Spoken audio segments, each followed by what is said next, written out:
Everybody's doing well. Happy Friday. I can't believe we finally made it. It was a crazy week for you, like it was for me. Definitely using that term. Thank God it's Friday. Um, really today what we'll talk about and discuss is working post-retirement. So I know a lot of people, right, as you go through your working careers, you think, Joe, I just need to get to 55, 30 years of service or age 60, 62, right? Whatever your retirement age is. But a lot of times we forget, what happens during or throughout your retirement years, right? For some people, is working maybe full-time or part-time a part of your equation? So really what we'll go through today is just some things to consider. Once you do get to that retirement age, what are some options as far as taking income, taking distributions?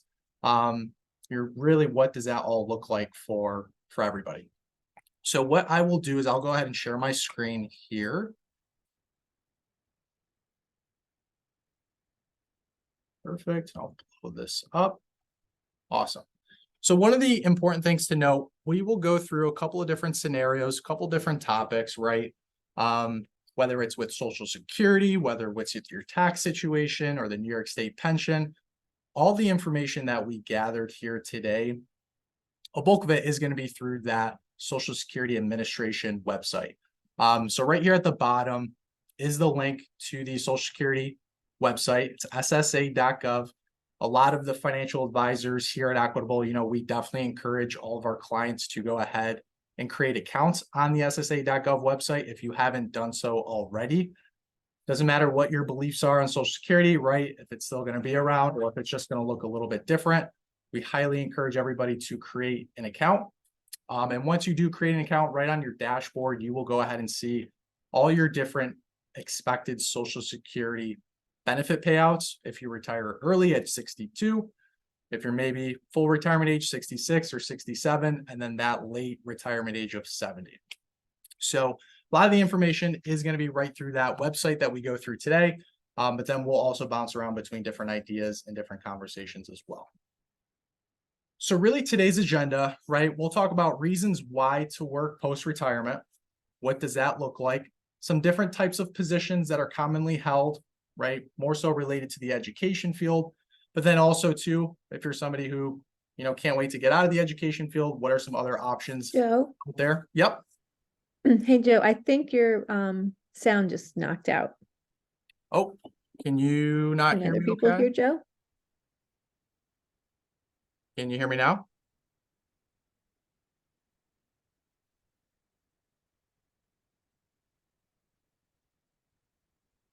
Can you hear me now? Yep, I can hear you. Okay, so we're gonna Okay. Okay. All right, I think we're back. Can you see my screen okay? I can. All right, perfect. And Okay. sound is good? Yes, I think we're All ready right, to go. Okay. awesome. So going back through the agenda, again, we'll talk about reasons to work, some different types of positions, and again, we'll dive into Social Security. So if you do decide to work and earn income throughout your retirement while you're collecting Social Security, right? What does that look like? What are the different situations that could pop up, as well as your New York State pension? And then we'll dive into and really end on tax brackets in retirement, taking distributions, being very cognizant of any earned income that you receive in the household there. Okay, but really what we'll do is we'll start and talk about, why would somebody want to work post-retirement, right? And there's a lot of different reasons, depending on, again, your specific situation. Does it make sense? Does it not make sense? Or maybe it's more so of just an activity to get out of the house, right? So a lot of people do end up deciding to work post-retirement just to be in a space where they can get out of the house, interact with people, stay active, stay busy on an everyday business. It's funny when I sit down and meet with even people who still have a few years to go before their retirement, and whether it is spouse, husband, wife, whatever the case may be, and one of them will always say, you know what, I can never imagine myself being stuck with you in the house 24/7, right? We get that all the time. So a lot of people, they want to just get out of the house, they want to interact with people, they want to keep their mind busy during retirement. Some people are the complete opposite, right? You may be somebody who says, you know what, I'm going to work till age 55. I'm done. I'm never going to work ever again. I just want to stay at home, read books, go on walks, go do shopping, whatever the case may be. That's okay too. Again, everybody's different as far as their reasons to or to not work post-retirement. But again, it's always an option there in case somebody does want to go ahead and do that. So those are some of the reasons why. Now we'll dive into and really talk about, what are some commonly held positions come retirement time. So again, more so tied to the education system, could be an interim position, right? We've been seeing this a lot with a lot of the scarcity of employees and educators getting into education today and nowadays, right? We're seeing a lot of people get rehired back in retirement. I have a client who superintendent retired. They asked him to come back. He's fully collecting his pension as well as collecting his salary, right? So it made sense for him to continue to come back and work and receive that benefit. A lot of times too, people may look to colleges and universities if they are locally, or maybe it's an online remote type position and be an adjunct professor, right? If it's a specialty in their area or field, you can go ahead and work part-time, maybe teach a couple of classes throughout the week. Supervising student teachers, maybe it's consulting, right? We see that a lot where superintendents or administrators, they may open up their own consulting business, and that gives them a lot of independence and flexibility as far as what that work schedule looks like. As they are a business owner, and they can go ahead and go to different schools and give advice and recommendations and really try to help the younger educators coming up and through the system, right? AP exams, proctoring other exams throughout high school, whether it is regents, that's also a commonly held position that we see from the education system. But a lot of times too, we have clients that, again, they want to get out of the education field entirely. So, what does that look like? Maybe it's working part-time at a retail store. I have a lot of clients who Marshall's is their favorite store. It's definitely my fiance's favorite store. She's there quite frequently. And they want to just work at a store where they can get the employee discount. Actually, I had a conversation with an older gentleman who works at my gym. He works the morning shift, so 5 a.m. I always see him at the desk. And the other day he was wearing a Syracuse police shirt. And I asked him, oh, did you, were you in the police force here at Syracuse? He said, yes. We were starting to talk about a little bit about his life and his career. And so I asked him, I said, well, why are you continuously working here at the gym so early, right? Why do you do that? And, he simply said, because I get a free gym membership, right? So everybody has their reasons as far as why they want to work post-retirement. What does that look like for them? And everything in between. Some other commonly held positions, maybe it's doing something fun, something impactful in the community, maybe working for a non-for-profit, helping in their departments as far as community service goes. Maybe it's a little bit more fun, maybe a doggy daycare, right? Whatever the case may be, there's so many different types of positions that we typically see clients work. Maybe they need the income or maybe not. Maybe it's more so, again, just getting out of the house, being active on an everyday basis there. Okay, so now I want to talk about one of the important considerations for working post-retirement and collecting Social Security. Now, as we know, there's something called the full retirement age when somebody is looking at Social Security. So the three common ages, again, 62 is going to be your early retirement, your early age for Social Security. That's the earliest you can collect it at age 62. It's going to be a reduced benefit. Then as you move to, depending on your birthday, 66 and a half or age 67, as you can see there, if you're born January 2nd, 1960 or later, your full retirement age for Social Security is going to be age 67. And then age 70 is going to be that late retirement age. One of the important things to consider is if you do decide, yes, I want to go ahead, I want to work post-retirement, I want to earn some money, whether it is a full-time or a part-time basis, that if you do start collecting Social Security prior to your full retirement age, so we'll just say in this case, age 67, your earned income that you receive on a yearly basis may reduce your Social Security benefit. So in 2023, right? So we'll just look at this year's current income in dollar figures. You can earn up to $21,240 of earned income before your Social Security starts to reduce in benefit if you're collecting from age 62 to 67. Okay. Once you hit age 67, that full retirement age, and you're collecting Social Security, then you can earn an unlimited amount of money and your Social Security will never be reduced. So this is only happening for people who do elect to start collecting Social Security from the age 62 to age 67. The deduction, as you can see right there, it's $1 deducted for each $2 of earned income above $21,240. What does that mean? So what I always like to show people when I go through different types of meetings, I'm talking about, potentially working in Social Security, is we go right to the Social Security website. So again, ssa.gov, and they actually have a pretty good example here to explain how this works. So I'll go ahead and I'll blow this up so everybody can see here. But again, it talks about, if you are under the full retirement age, the entire year that you're collecting Social Security, as well as earning income in your retirement age, what could the reduction be? So let's, for example, say that you work in post-retirement and you earn $31,240. Like we just said, if you're under that age of 67, your max earnings is $21,240. So you're above whatever that cap is for the Social Security benefits reduction. So again, $10,000 more.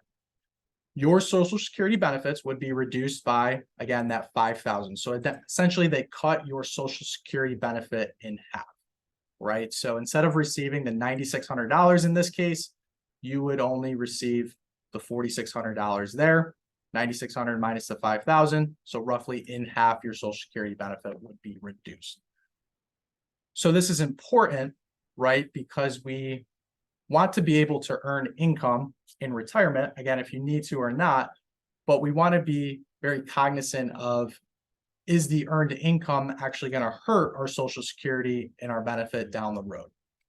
Now, again, it all depends on your specific situation. Some people, it does make sense to continuously earn money and to take that reduction. Other people, depending on how much money you do take and how much you collect, it doesn't make sense. That's why we go through really a financial planning process. We understand somebody's situation and we can make those customized recommendations for you moving forward.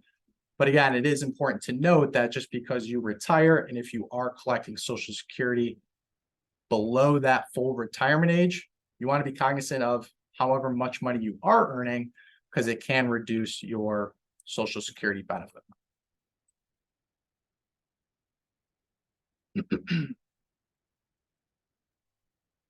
Now, if you reach the full retirement age in that current year of when you were collecting Social Security, they do increase the cap as far as how much money you can earn to $56,520. So they understand that people may turn 67, in between half a year, or maybe it's at the beginning of the year, or maybe at the end of the year. So the year that you are turning that 67 full retirement age, they do increase that cap to $56,000. So that is something to also be aware of as well. Now, a very common question we get is, okay, we understand what the cap is, right? But what counts as income, right? What do I have to be cognizant of as earned income in retirement?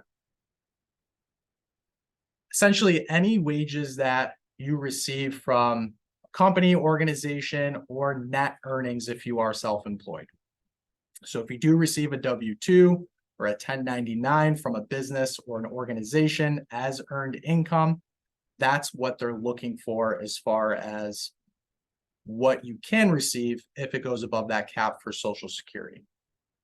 What's not counted as earned income that could potentially reduce your Social Security: government benefits, investment earnings, interest earned on investments, pensions. So your New York State pension would also not count as income. Any annuities or capital gains, again, more so on the investment side. Cash under the table does not count as income if it's not reported. Again, we are financial advisors. We are not the IRS, so we're here to work with you, not against you. So if you do find, again, part-time, full-time work, paid under the table, right? Anything that's considered earned income of what you claim is what's going to be counted for that reduction there for Social Security. Now, the New York State pension. Now, a lot of people do ask about working post-retirement, and is it going to affect your New York State pension? The answer is yes, but then also no. So because of COVID, 2020, 2021, 2022, there used to be a cap as far as how much money you could earn if you were collecting your New York State pension. They continuously delay it. It was supposed to expire June of 2023, but then they just came out and said that they were going to extend that June 2024. So currently right now, if you do collect New York State pension, you don't have to worry about hitting a cap as far as how much money you can earn to reduce your pension benefit. Just for reference, what it used to be, if you were under the age of 65, your cap was roughly about $35,000 per year. Again, it continuously gets delayed. A lot of people and a lot of our clients were getting a little bit worried as June of this year was coming up, but then they extended it now to June of 2024. So luckily we don't have to worry about that. Main reason is, again, because it's very tough to find people in the education system. So they're having to continuously rehire retired administrators, superintendents, educators, everybody across the board there. So again, we don't have to worry about this in the short term. We'll see what they continuously put in place for everybody. If they keep extending the clock out, or if they are going to give us a hard deadline, at the end of June of 2024, we'll definitely relay that message as we get closer to that date there. Really, the last conversation as we look at working post-retirement is going to be tax brackets. And this is a conversation, and these are different strategies that we really put an emphasis on a lot of the retirees that we work with in retirement, right? Because yes, we can get somebody based off of their portfolio, their investments, their time horizon. It's very easy to reallocate portfolios, investment strategies, get you an extra 1%, 2%, 3% rate of return. But where people save the most amount of money in retirement is going to be their tax situation. If we can play around with taxes and we can save you, 8% or 10% on your distributions or any earned income that you do receive, that's where people make the most amount of money come retirement time. So as we take a look at the tax brackets, they actually just released the new tax brackets for 2024. But again, taking a look at 2022 versus 2023, right, the tax bracket situations continuously adjust and change over time, right? So if we look at 2023, just for an example, right, this table represents your taxable income, different filing statuses. So if you do married filing jointly, single, or if you do have any estates and trusts, if your taxable income was inside this range, what is the tax going to be? What is that tax bracket? And then anything excess over that. The big thing to note is that if you are in a tax bracket and you may be close to, the top of that bracket. So for example, right, let's just look at this 12% bracket. Oh, sorry. So if you take a look at the 12% bracket, right, if your taxable income is $89,450, that's the top of that tax bracket. Let's, for example, say that you have your expected pension coming in at, 100, whatever it is, with the standard deduction, with any tax deductions that you do get. Let's, for example, say your taxable income is right below that at $80,000. What you also want to consider too is if you do look to work part-time, full-time in retirement, you want to take a look at these tax brackets, right? Because even if you do earn an extra, $10,000, $15,000, that could bump you up to the next tax bracket, right? So instead of being in the 12% bracket, it would bump you up to the 22% bracket. And you can see there's a pretty big difference of the tax situation from the 12 to the 22. So one of the things that we also do is we sit down with folks and we say, if you are planning on retiring soon, or if you are in retirement, one of the things you want to be cognizant of is if you do take any earned income, will it bump you up to the next tax bracket where you could be paying a lot higher taxes than if you were just not working, right? Collecting your pension, collecting your Social Security, and being in a lower tax bracket, right? Because that's definitely going to be a huge consideration too, where if you do decide, yeah, I want to work part-time, or, maybe I want to go ahead and do some consulting and, become more so of a self-employed 1099 employee. The one thing you want to make sure is that it's not pushing you into the next higher tax bracket. That's happened a couple of times with some clients where we weren't aware of the situation as far as them working part-time. And, we go to take a look at their tax returns and they're saying, hey, Joe, why is my taxable income so much higher this year? Well, it's because that actual, the part-time job that you decided to do, it actually pushed you into the next tax bracket.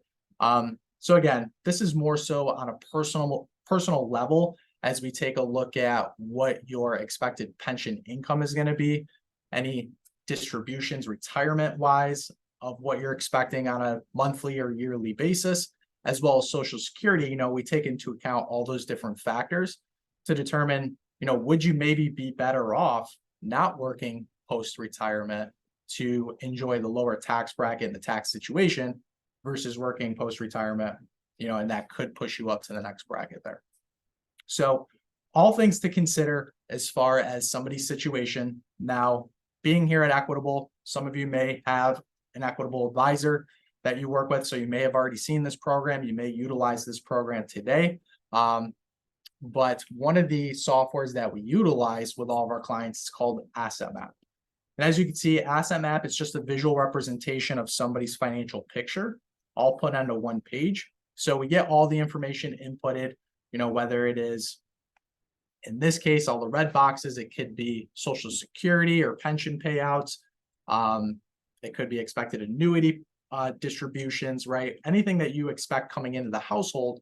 And then we utilize this subsection called the target maps, where we can really start putting a game plan in place as far as retirement planning, but then also retirement distributions.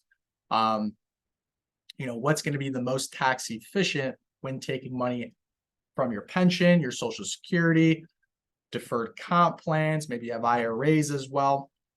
So these are all important factors to consider regardless going into your retirement plan and your retirement projections moving forward.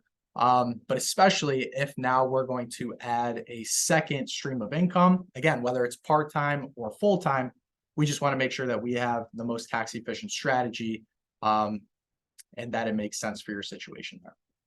So really great softwares. Again, if you have advisors with us already, you've probably seen this before.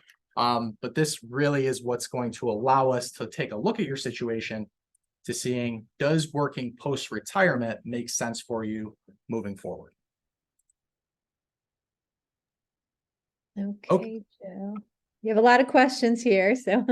Okay, yeah, I'm gonna go ahead and open up the Q&A as we take a look at this.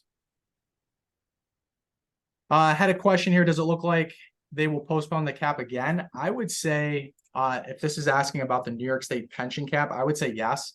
We've been seeing a lot of delays again already. It started in 2021, rolled over to 2022, 2023, and now 2024. I would say they may be postponing it another year.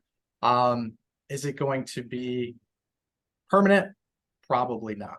Knowing how the tax situation works and how everything that looks like, I would say it's some point it's going to be back. But at least for another year, yep, in 2024, definitely.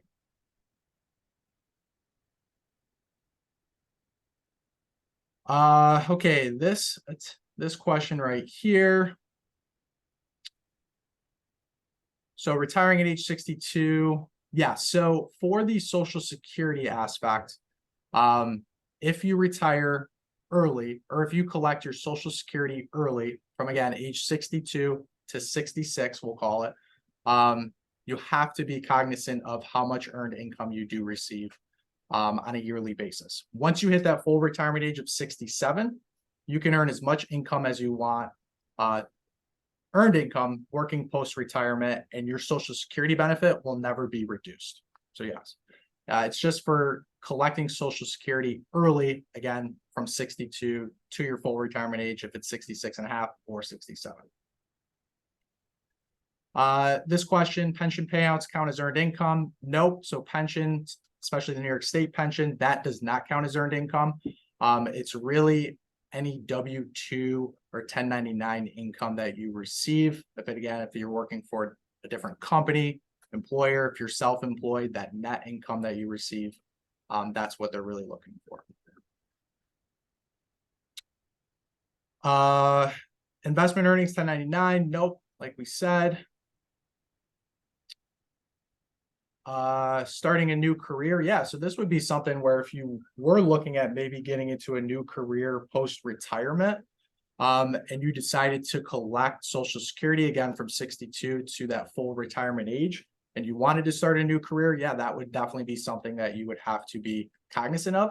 Now, if it is a full-time position, so if you do go to retire from the education system and you know that you're going to be working full-time, whether it's a salary or whether it's 1099 income, right, whatever the case may be, more than likely, again, not knowing your situation, but if you're going to continue working full-time, then yeah, you would just want to delay taking that Social Security until your full retirement age. So then you don't have to worry about getting any reduction from that benefit there.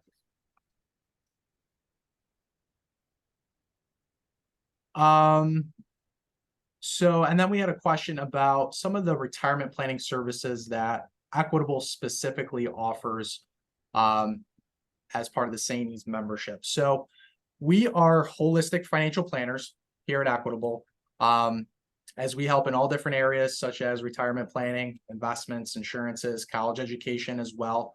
So I know somebody else on there said, you know, maybe supporting kids in college. Anything really financially, we're able to help all the members here at SAANYS with their financial needs. Now, financial planning is very complex. It takes a lot of time. We go through a process to really understand your situation before we make any recommendations or give any sort of advice to your situation. One of the nice things too about Equitable is that we are fiduciaries, so we have to act in the best interest for everybody that we do work with. But the conversations that we had today about, again, working post-retirement, you know, when to take Social Security, those are all the types of conversations that we sit down and we meet with people one-on-one. And then the nice thing too about Equitable is that we're really big on relationships. So we meet with everybody at least once a year. A lot of our clients do like to meet more frequently than that. Could be twice a year, quarterly, right? Whatever the client is most comfortable with. As long as we're meeting on that consistent basis moving forward to update any sort of financial plans that we maybe created in the past, or any situations that may change in the future, right? That's what we're here to help for and to really build somebody a retirement plan moving forward. So yes, so those are some of the services that we offer. What I can do is I can go ahead and throw in my information in the chat.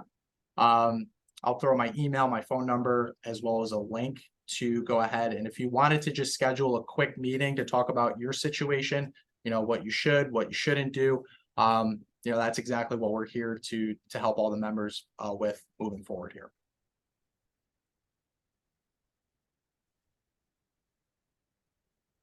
Let me take a look here. I think there might be a little bit more. Sorry, my light just went out. Yep, somebody wanted to see the Asset Map program again. Absolutely. So I'll go ahead and share my screen and bring that up for everybody to see. Now, the Asset Map tool, it's very nice. It's very interactive. And the nice thing too is we can make adjustments on the fly. So let's, for example, say that somebody was making a decision based off of, well, should I work post-retirement? Should I not? What we can do is we can play around with different income numbers. We can play around with retirement ages. to really see what's going to be the most efficient for us moving forward there.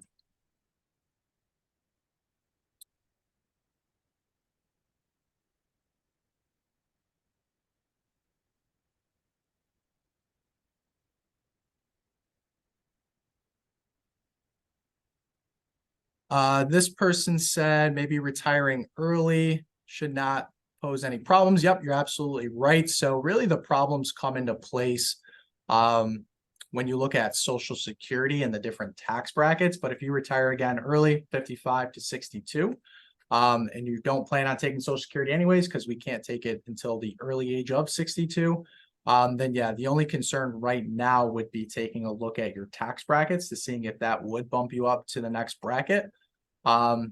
Because they put that delay on the New York State pension of earning any more than the $35,000 in any of the other sort of systems there for the state. So, yep. So you're absolutely right there. Joe, can you put your information in the chat once more? It may have only gone to presenter and panelists.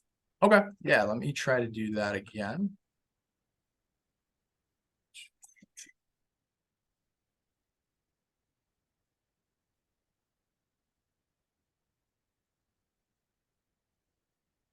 So there is my email. And I'll also throw in my phone number there too. Perfect. Okay, great. Okay, so now let me go back to the Q&A. Yeah, there's a few questions on here that it looks like they're more specific to people's situation. If you do have a very specific situation, like you are retiring early, or if you have, special contracts with some of the districts that you work in, please reach out to me and we can schedule a time to chat about that. Oh, I think people are having some problems with the chat there, it looks like. Yeah, I can see it. Says share with everybody. Okay, well, okay, it says it's working now. I think it just needed to kind of reboot Okay, itself. maybe a couple, yeah. Mm-hmm. Yeah, so if you do have a specific situation, again, this asset map program is very nice, especially, I always like to show the target maps because we get very specific with your situation. So if you are getting close to retirement, we probably can get a good handle as far as what your future pension income is, but then also to what your Social Security estimations are, where we can plug and play and really determine what's going to be the best route for you moving forward there. Working with us, there's no cost. It's completely free to sit down and meet with us. So there are advisors out there that do charge fees for sitting down and meeting with people. It could be an hourly fee per meeting, kind of like how a lawyer is structured. We don't charge for our time here at Equitable. We get paid off of commissions. So if somebody does decide to work with us, open an account, or implement a strategy or a recommendation that we do provide, then our company will compensate us for helping all of you out. So it's completely free to sit down and meet with us. Really, the biggest thing is going through your situation, really asking questions. What are your goals? What are your objectives? What are you starting to plan and think about for your retirement moving forward? And then we can go ahead and build customized strategies that are specifically tailored to your situation moving forward. Yep, there's a couple people asking about that. Fee for the service. No fees there. And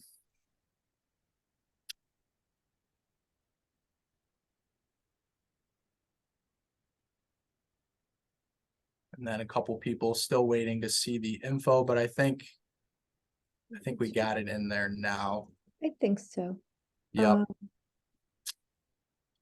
All right, let's, okay, so for those of you who can't see it, you can contact Joe at 315-425-6365.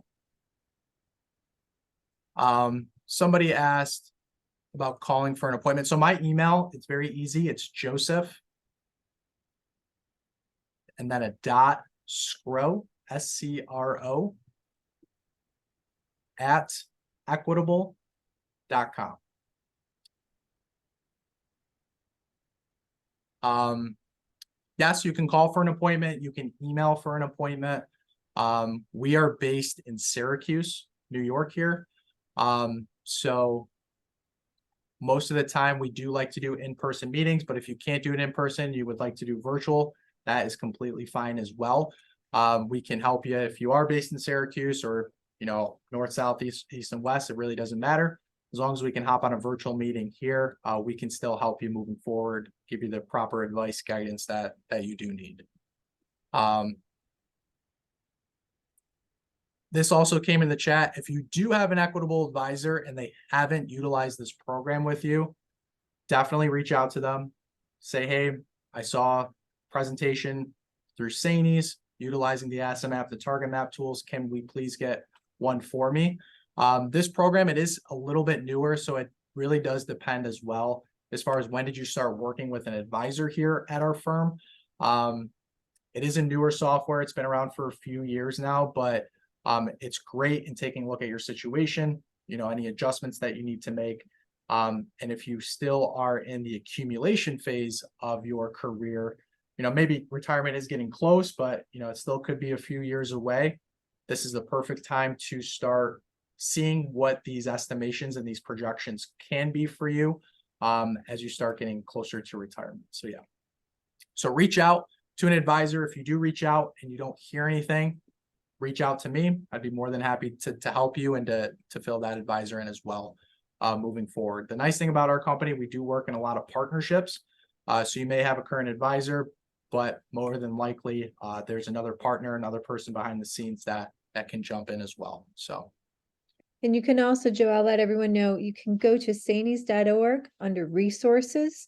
There is a chart and list of equitable advisors in your area throughout the state. So if that's more convenient, just visit SAANYS.org resources. Yep. Okay. Perfect. All right, Joe. So many questions. We could probably be on for quite a while. Yes. But we're a little bit past time here. So I urge you all to contact Joe and also visit SAANYS.org resources for an equitable advisor in your area to get the answers you need. This session was recorded and we'll also be posting that at SAANYS.org under resources very soon. You should see that early next week. All right. So I think we're good for the day. Thank you so much, Joe. Perfect. Thank you, everybody. Have a great weekend. Stay safe. And if you have any questions, just feel free to reach out. Okay. Bye-bye, everyone. Bye.